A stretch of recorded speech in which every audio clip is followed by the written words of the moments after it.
Boa tarde. Hoje, Niterói Podcast despressuriza o convidado Pedro Porto, um advogado que estudou Direito na Unilassalle aqui em Niterói. Pós-graduado em Direito Médico de Saúde pela UCA, pela UCA, Universidade Corporativa da Anadem. É isso? Isso. Legal. O Pedro trabalha com direito médico numa parte preventiva e atua também na área de planos de saúde. Só que antes da gente entrar na área dos planos de saúde, eu vou pedir para ele explicar um pouquinho sobre o direito médico, essa parte preventiva aí, e contar um pouquinho dessa parte aí também da graduação e da pós-graduação na Anadem. Em primeiro lugar, Pedro, muito obrigado. Obrigado você pelo convite, tá? Fiquei muito feliz. Te agradeço muito. Eu que agradeço, porque a nova geração... tem uma parte aí da nova geração que é um orgulho só. E Pedro Porto Alves é uma dessas partes aí do orgulho da nova geração. Que é uma pessoa que tão nova, mas já tem tanta competência, tanta vivência no mundo jurídico. E por isso que ele está sendo despressurizado aqui hoje no Niterói Podcast. Pedro, boa tarde. Boa tarde. E eu gostaria já que você começasse falando um pouquinho dessa sua história aí. Tendo um pai que é médico, cirurgião plástico, envereda para o mundo jurídico. Conta essa historinha aí para a gente um pouquinho. Beleza, Marcos. Então, eu comecei, desde o colégio, eu pensava em fazer medicina, né? Então, comecei essa caminhada, fiz cursinho, cheguei a fazer prova para medicina, mas no meio do caminho acabei mudando para o direito e acabei, no final de tudo, me encontrando no direito médico, da saúde, né? Que é a área que eu mais gosto de atuar, principalmente planos de saúde. É legal que não foi médico, mas entrou pela essa parte jurídica aí. A aí. gente tá próximo aos médicos no final de tudo. É verdade. Pedro, conta um pouquinho dessa história aí da sua pós-graduação. Como é que foi essa experiência na sua vida? Foi uma experiência bem bacana, porque eu procurei, né, nessa época, tudo online, né, a gente voltando dessa pandemia, e eu sinto muita falta do presencial, né, de ter esse contato. Então eu procurei uma pós e acabei encontrando uma, inclusive era em Brasília. Era híbrida, então volta e meia eu tinha que ir para Brasília, estar visitando, apresentei TCC lá. Então foi uma experiência assim, bem bacana que eu curti bastante. E para conhecer, eu acabei conhecendo outros lugares, né? Conheci muita gente, outros profissionais, então foi uma experiência muito boa. É legal porque é enriquecedor, né? Você não está só aprendendo uma matéria nova, mas está conhecendo gente. Está conhecendo gente, está novas conhecendo outros lugares, novas culturas, outros sotaques também, né? É verdade. Isso é interessante. Sim. Mas, Pedro, tem uma coisa que te destaca aqui, que é você tão novo. Eu até reforço isso, que a pouca idade não significa falta de vivência. Justamente por isso que ele está aqui hoje, porque ele é até um ponto fora da curva, porque é um cara novo, um cara inteligente pra caramba e sabe tudo sobre planos de saúde. Ele atua muito nessa área, porque a área de plano de saúde existem muitos mitos, existem poucas verdades, muitas mentiras e muitas dúvidas. Então, o que eu peço para você hoje é o seguinte, eu separei aqui 3 perguntinhas que é para a gente ir discorrendo sobre isso, e eu acho que a gente vai ajudar muito, porque isso é um tema de extrema relevância, de utilidade pública, né? Com certeza, então, com certeza. Eu acho que vai ser assim, um episódio muito interessante e muito importante para o canal também. E eu te agradeço mais uma vez por causa disso. Nada, eu que te agradeço pelo convite. Pedro, quando o medicamento específico tem ou deve ter a cobertura de um plano de saúde? Existem medicamentos que têm essa cobertura? Porque eu acredito que 90% das pessoas nem sabem disso. Com certeza, vamos lá. Até para poder chegar responder a pergunta, eu gosto sempre de fazer uma introduçãozinha, porque eu mesmo, antes de começar a faculdade, eu tinha essa ideia que o plano de saúde tem que cobrir tudo. Sim. A gente fica sem entender como que funciona o contrato de plano de saúde. Se eu contratei, ele tem que cobrir todo e qualquer tratamento, quais hospitais que vão cobrir. Então, isso sempre foi para mim uma questão que eu não conhecia, até eu entrar no mundo do direito, começar a me especializar, e a gente vai acabando conhecendo que cada tipo de plano de saúde vai ter suas características, né? Vai ter coberturas diferentes, o que ele vai cobrir, qual a rede credenciada ou não. Mas é legal só para comentar para o pessoal de casa, para entender primeiro que os contratos de plano de saúde, a gente chama daqueles contratos cativos de longa duração. Por quê? Todo mundo tem um avô que tem aquele plano de saúde que já está há 30 anos nele e já a natureza desse contrato é justamente um contrato securitário. É como se fosse um seguro de vida. Você vai contratar e vai esperar, se Deus quiser, que nunca precise. Isso. Mas se precisar, ele vai estar ali para você.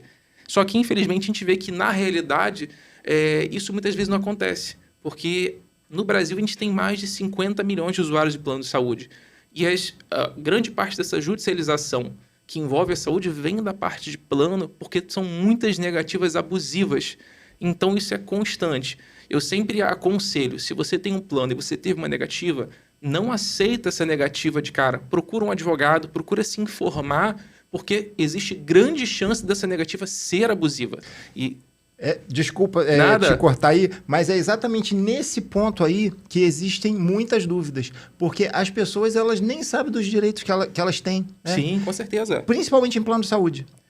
Tem muito mito, né, em relação a plano de saúde. Então, assim, quando acontece alguma coisa desse tipo, que foi negada, ou que a pessoa não conseguiu alguma coisa que ela achava que o plano cobriria, quais são as primeiras atitudes que essa pessoa deve tomar?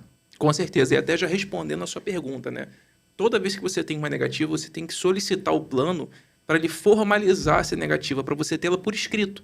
Porque grande parte das vezes esse atendimento ocorre, né, por telefone, e aí você muitas vezes não tem nenhum protocolo da chamada, da negativa, e vai procurar um advogado sem ter a documentação necessária para você poder ingressar com uma ação. Uhum. A gente sabe que tudo que envolve saúde envolve tempo, porque ali tem a vida de uma pessoa em jogo. Isso. Então a gente tem que estar sempre pronto para atuar o mais rápido possível.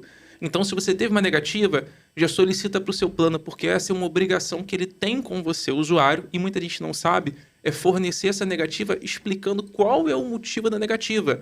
Aí eu neguei porque eles têm que explicar se eles entendem que não está no rol, se está dentro de um período de carência, segundo eles, não tem que ter a justificativa. E a partir dali a gente vai começar a trabalhar. E aí tem outras questões. Caso tem que judicializar, né, você tem que ter a sua reclamação, né, a negativa é bom você fazer, às vezes, até uma reclamação da INS, fazer uma reclamação na ouvidoria do plano para mostrar que você tentou resolver, para que a gente possa atuar no judiciário e buscar esse tratamento, esse medicamento. E já até respondendo a sua pergunta do medicamento, a ANS, que é a agência que regulamenta essas relações com o plano de saúde, ela tem um rol que a gente chama de rol da ANS. E ali nele, ele vai explicar quais coberturas, quais tratamentos, que medicamentos têm cobertura, e lembrando que esse rol é uma cobertura somente básica. A gente tem essa possibilidade de conseguir aquilo que está extra-rol. Então, se eu tenho um medicamento que não está no rol, não quer dizer que o plano não tem que cobrir. Mas é óbvio que nesses casos que o medicamento está dentro do rol, é muito mais fácil você conseguir, né, pelo entendimento do juiz, pela jurisprudência, porque aquilo ali é uma cobertura básica. E aí eu posso até citar já uns exemplos de medicamentos que muitas pessoas não sabem que elas têm direito de conseguir, mas lembrando, é sempre primordial. Você tem que conversar com o seu médico assistente, aquele que te acompanha, para aí sim, lembrando, advogado e juiz não são médicos. Uhum. Quem tem o poder para dizer que você precisa daquele medicamento é o seu médico, e a gente vai trabalhar sempre em cima do relatório que ele vai fornecer para a gente. E com o relatório médico a gente vai levar, judicializar para conseguir o medicamento. E até citar um exemplo. Tem um medicamento que foi até aprovado agora pela Anvisa, que é a agência nacional que regulamenta, né, vai trabalhar em cima dessa proteção do consumidor e também de aprovar medicamentos ou não, para ver aqueles medicamentos que são seguros, têm evidências científicas. Então, em cima disso que a gente vai trabalhar, e tem um medicamento que foi aprovado recentemente para dermatite atópica. Ele já era utilizado para asma, mas a gente falava que era um tratamento off-label, que é aquele fora da bula. Tem um tratamento on-label, que é previsto na bula, e o off-label que os médicos passam, que muitas vezes tem bons resultados, mas que não está na bula do medicamento. Sim.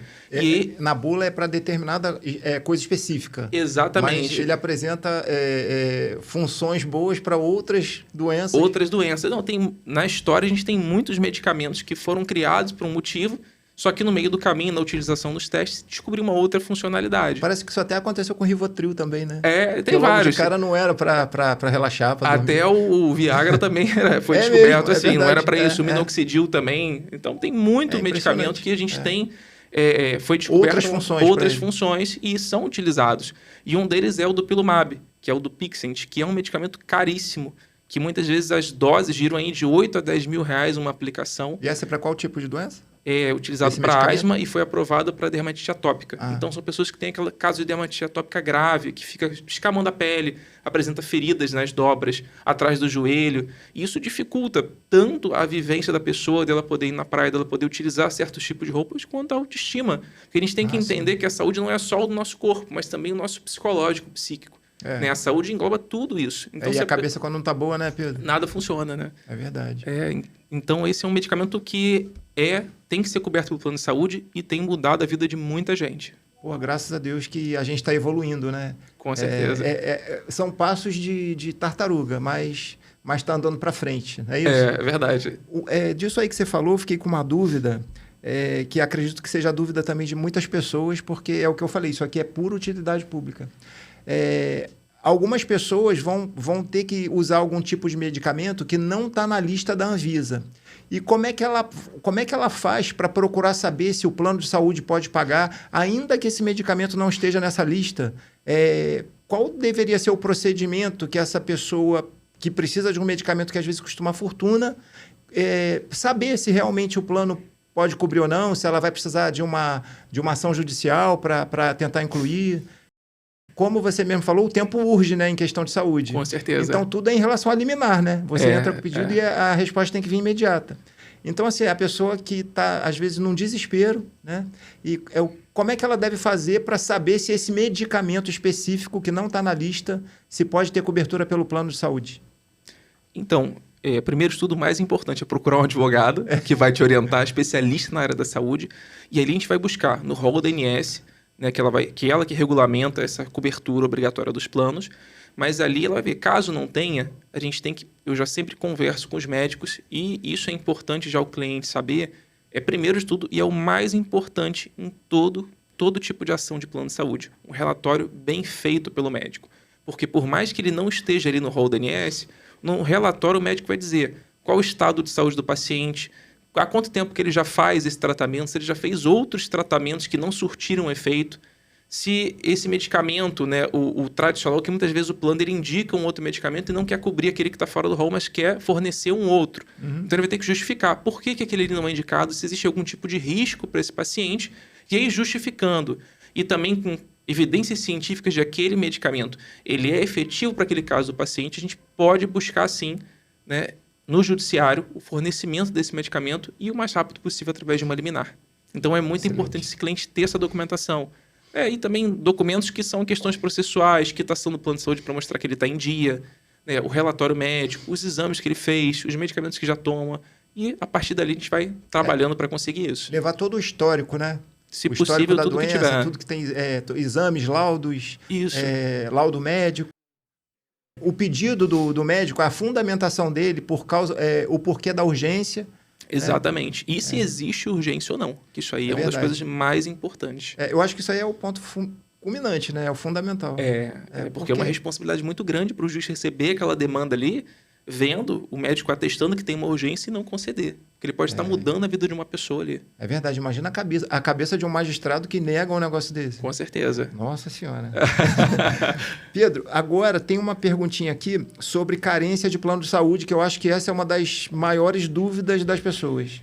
Quais são as regras, Pedro? E quando existe doença pré-existente, como é que fica a questão da carência? Fala tudo que você sabe sobre carência aí para o pessoal aí, porque esse tema é de extrema relevância mesmo.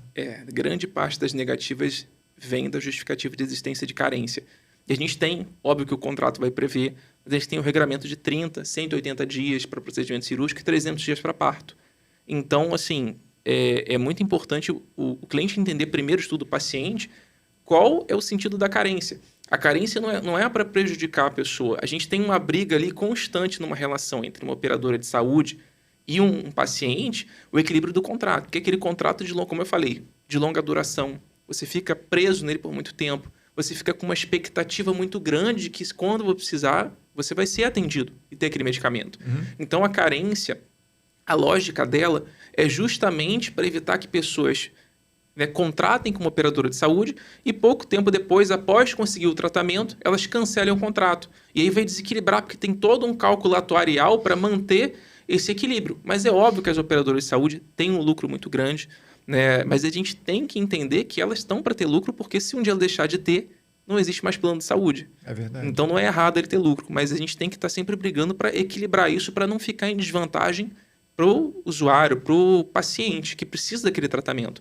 Então é importante entender, tendo essa carência, ela tem que ser respeitada, mas nos casos de urgência e emergência, a carência é de 24 horas. Então, caso você precise, né, de um tratamento de urgência, de uma internação, mesmo que você esteja dentro do período de carência, o plano ele é obrigado a fornecer aquele tratamento, é obrigado a custear tudo que for necessário.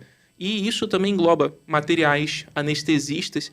É importante você entender que se o plano cobre um procedimento, né, ele tem que cobrir tanto anestesia quanto os materiais, instrumental, equipe cirúrgica, porque acontece também uma prática muito comum. Você vai fazer uma cirurgia, né, e mesmo que tenha urgência, conseguiu, e o plano vem, o médico depois te cobra aquele valor de anestesia, você tem que solicitar o reembolso. E muitas vezes o plano não reembolsa, mas ele é obrigado a reembolsar, porque é um procedimento inerente àquele outro que está sendo realizado. Não tem como você fazer uma cirurgia sem anestesia. Então é importante, em relação às carências, né, mesmo que elas existam e mesmo que esteja no contrato previsto e seja certo respeitar elas, caso tenha urgência e emergência, é 24 horas. E aí entra a questão da doença pré-existente. Né? O que ela é? É mais um mecanismo para a gente ter o equilíbrio no contrato.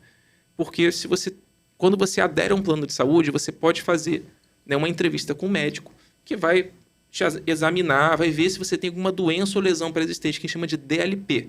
E a partir daquele momento, primeiro que você tem que ter ciência da existência, aquilo vai ser constatado naquele exame, ou você pode fazer só o preenchimento, caso não tenha um médico para te acompanhar, mas é um direito seu, ter um médico do plano, né, que não tenha custo adicional para poder te acompanhar nesse momento para preencher essa ficha.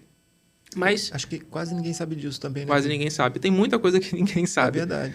Mas você, fazendo essa declaração, é importante que você informe caso você tenha essa doença, porque isso pode te prejudicar se lá na frente você omitiu algo que você tinha ciência, pode levar, inclusive, ao cancelamento do seu contrato por uma fraude. Óbvio que tem que ter um procedimento administrativo. O plano, muitas vezes, ele acaba pecando e cancelando o contrato por uma suposta fraude sem fazer o procedimento correto. Então, a gente consegue restabelecer.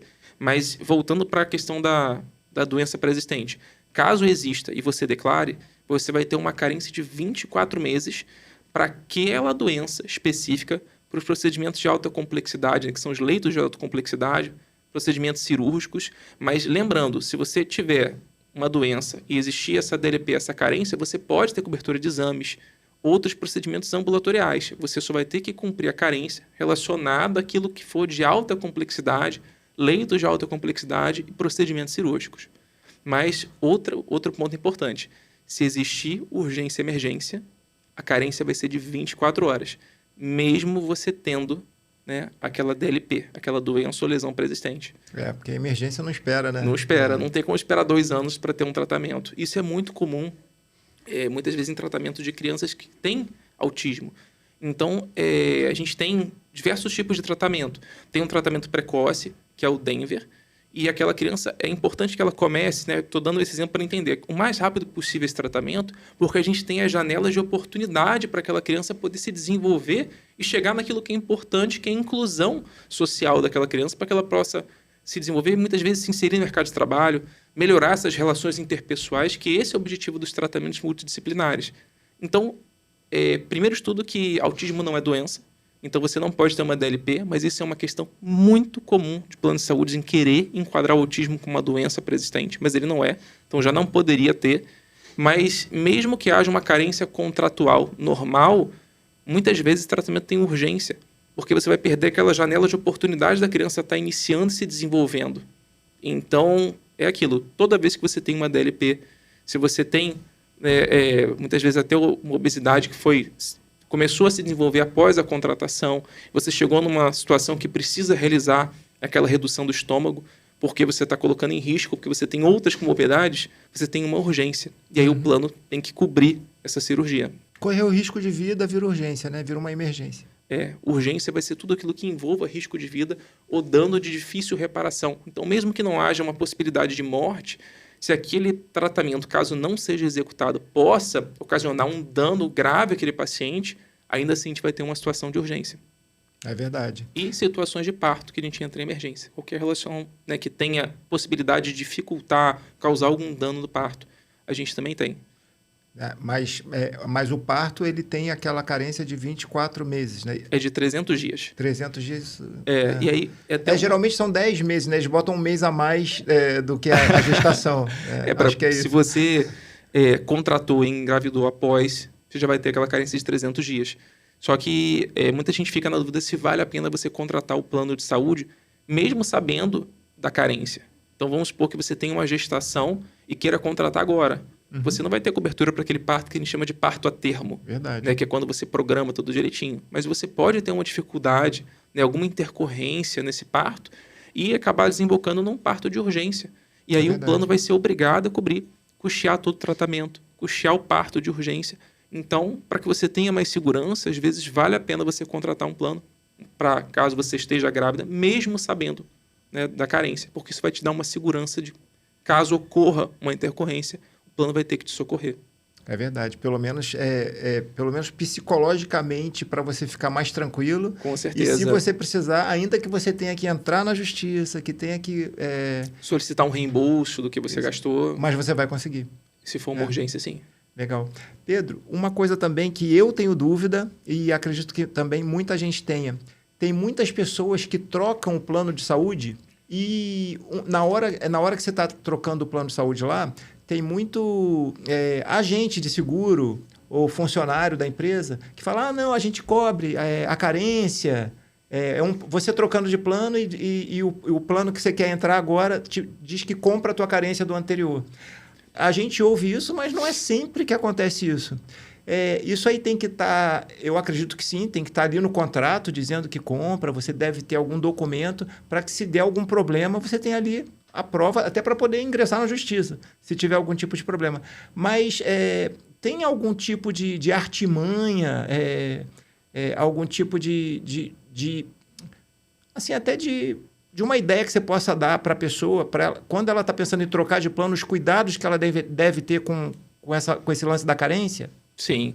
Quando a gente faz uma troca de plano, a gente pode se enquadrar numa portabilidade, para que não tenha carência. Então, é muito importante. Aí volta aquilo de novo, né? Antes de fazer qualquer coisa no plano de saúde, de você fazer uma troca, né, muitas vezes aquele corretor pode não estar te informando, não por maldade, nada disso, mas por desconhecer.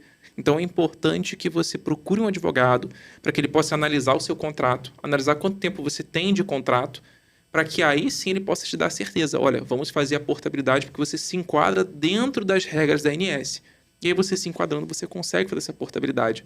Mas é muito importante porque tudo que envolve plano de saúde não é só esse trabalho repressivo. Eu tenho uma urgência, tenho uma emergência, preciso de um medicamento. A gente pode também fazer um trabalho consultivo e analisar aquela sua situação e falar, não, vamos lá, vamos fazer essa portabilidade porque você consegue sim fazer essa compra das carências.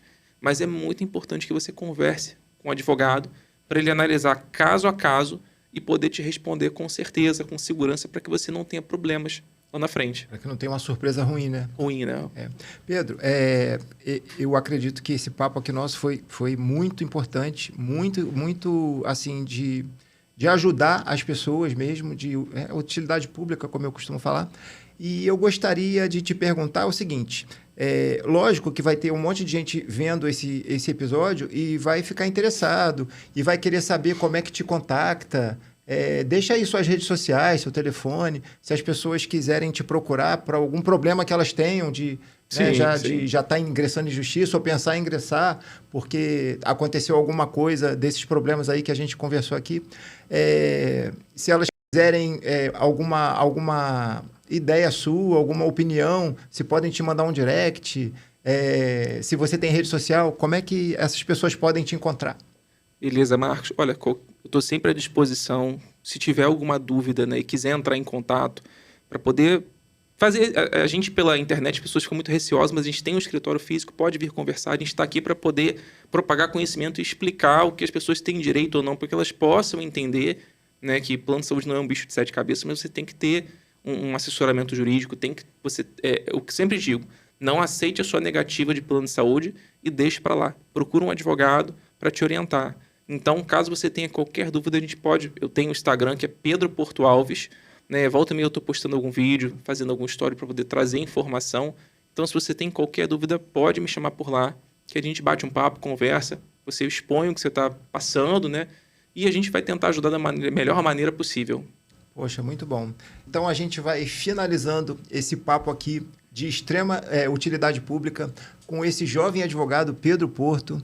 E agradeço já desde logo a sua presença, que enriqueceu muito o nosso podcast com essas... com essa relevância, né? com essas notícias novas, desvendando mitos, mostrando a verdade. E as pessoas... a maioria das pessoas tem plano de saúde. Eu acredito que muita gente aqui vai ficar interessada em saber mais um pouquinho. Aquele lance do remédio que, de repente, ela precisa para alguma doença e não sabe que está no rol ali da Anvisa. Isso. Então, vai, de repente, procurar um advogado aí para poder se inteirar melhor dos assuntos, né? Então, é só entrar no direct dele. O Instagram dele é Pedro Porto Alves. E o seu escritório fica no centro de Niterói, né? Você pode deixar aí o seu endereço? Posso, claro. Ele fica na rua General Andrade Neves, número 9, sala 316, no edifício Trend Tower. Então, é só entrar em contato. Se quiser conversar, a gente marca o horário para poder sanar suas dúvidas. Então, é isso aí. Pedro, muito obrigado pela sua participação. Eu que te agradeço, Marcos. Obrigado pelo convite, tá? Muito legal. Muito legal. Muito obrigado mesmo. Fiquei muito feliz. E eu acho que já a gente vai precisar de uma parte 2, hein?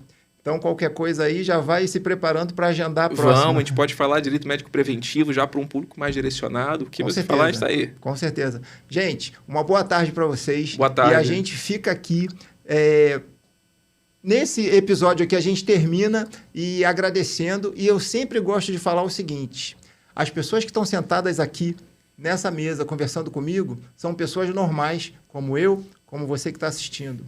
Só que são pessoas que têm um sonho, que correram atrás do seu sonho, não se importaram com críticas, com medos. Medos todo mundo tem, mas a gente tem que ser mais forte, a gente tem que superar.